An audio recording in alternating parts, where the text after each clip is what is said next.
Hello guys, welcome to my channel. आज के lecture में हम देखेंगे सिविल प्रोसीजर कोड 1908। तो देखते हैं प्रिलिमिनरी से।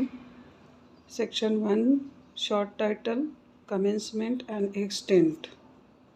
सबसे पहले हम देखेंगे कि सिविल प्रोसीजर कोड 1908 डिवाइडेड है 11 पार्ट्स में, 158 सेक्शंस है और 51 ऑर्डर्स दिए गए हैं। तो सेक्शंस जो है जो सब्सटेंटिव लॉ है एंड ऑर्डर जो है वो प्रोसीजरल लॉ है। प्रोसीजर के बारे में बताते हैं। तो इसकी जो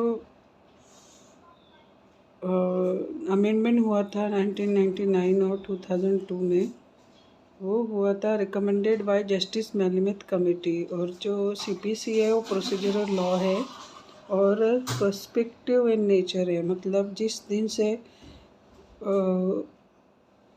एक्ट में ये हुआ है, इसका कमेंसमेंट इम्प्लीमेंट हुआ है, उसी डेट से ये, जिस दिन से ये लागू हुआ है उसी दिन से ये केसेस पर अप्लाई होगा। ढक के रख दो।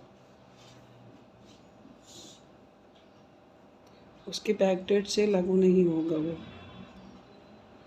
जिस दिन से लागू हुआ, मान लीजिए कि 1908 से लागू हुआ, तो उसके आगे के केसेस में ही इसके प्रोविजंस अप्लाई होंगे, यही ये कहता है। तो सेक्शन 1 कहता है short title, commencement and extent. So this act may be cited as the Code of Civil Procedure 1908. It shall come into force on the first day of January 1909. Enforcement date है इसकी 1 जनवरी 1909।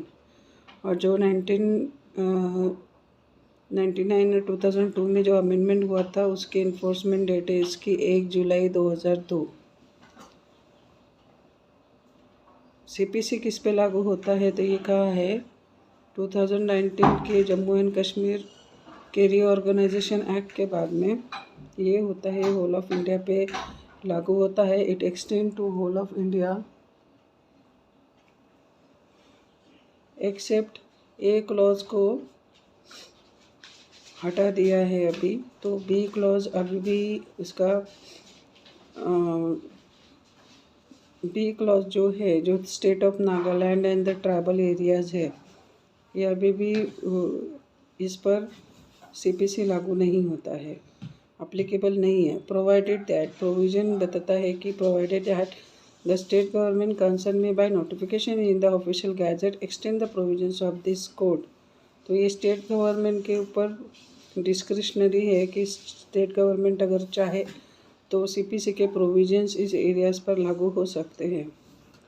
और any other to the whole और part of the state of Nagaland और such tribal areas as the case में भी, with such supplemental, incidental, consequential modification as may be specified in the notification. Explanation देखते हैं। explanation कहता है कि in this clause tribal areas means, tribal areas क्या होंगे?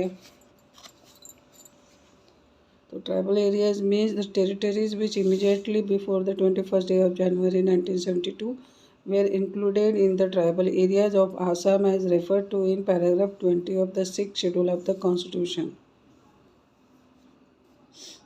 बाकी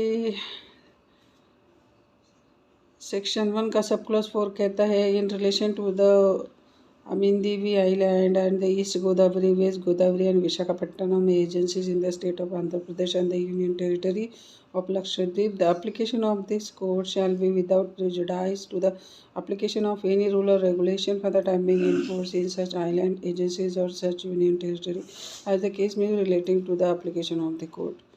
तो अगर वहाँ पे कोई रूल्स एंड रेगुलेशंस है तो उनको अफेक्ट न करते हुए, अगर तो वो वहाँ पे अप्लाई है तो वो लगेगा, अगर वो नहीं है तो फिर अपने सीपीसी के रूल, सीपीसी को कोड अप्लाई होगा वहाँ पे। इस तरीके से इन्होंने बताया है।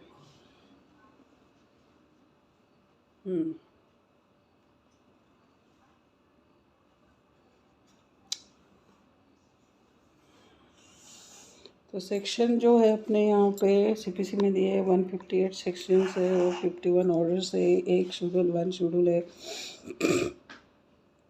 सेक्शन जो है वो सब्सटेंटिव लॉ के बारे में, rights and liabilities of the parties के बारे में बताते हैं, और इसको अमेंड करने का पावर जो है वो पार्लियामेंट के पास है। और सेक्शन ऑर्डर जो है 51 पूरी प्रोसीजर बताते हैं कि वो कि सेक्शन कैसे अप्लाई होंगे। तो प्रोसीजरल लॉ कहेंगे इसको ऑर्डर्स को, और इसको अमेंड करने के पावर हाई कोर्ट के पास है।